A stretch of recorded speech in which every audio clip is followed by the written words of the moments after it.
Well, today's project is trying to get this 98 Big Bear 350 going. I'll be making a couple of videos. One, I'll check the timing. I'm going to check the pulse coil and see if the resistance is good in it. Then I'll check the ignition coil. I'm trying to figure out why it fires up and runs good for about 5 or 6 seconds.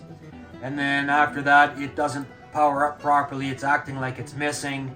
It's not firing properly. And I've already cleaned the carb. Carb looks really good. So I figure at this point, it's either timing or electrical. So I'm gonna get at it here. So your pulse coil is in here next to your stator, and it's mounted solid on the casing. And as your flywheel goes by, the magnet trips the magnet on the pulse coil, and it sends a pulse of electricity up to the CDI, and essentially it's a position sensor for the motor.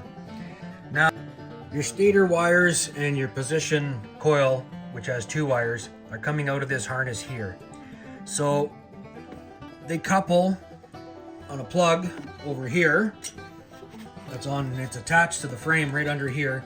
So in order to get at it easily, I just take the air box out and release the harness, and then I unplug it, and then I'll start testing it with my voltmeter.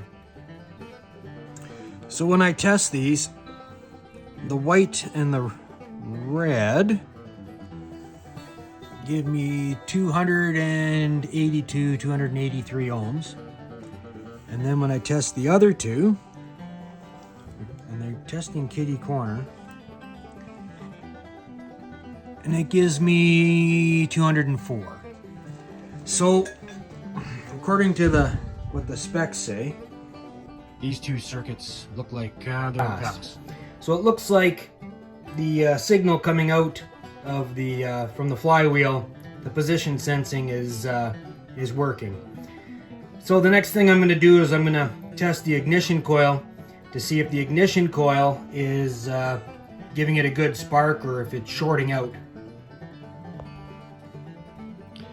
So I'm going to put this back together, put the air box back in, and plug in my harness and strap it back to the frame. The testing of the ignition coil will be a separate video. I like to keep my videos short.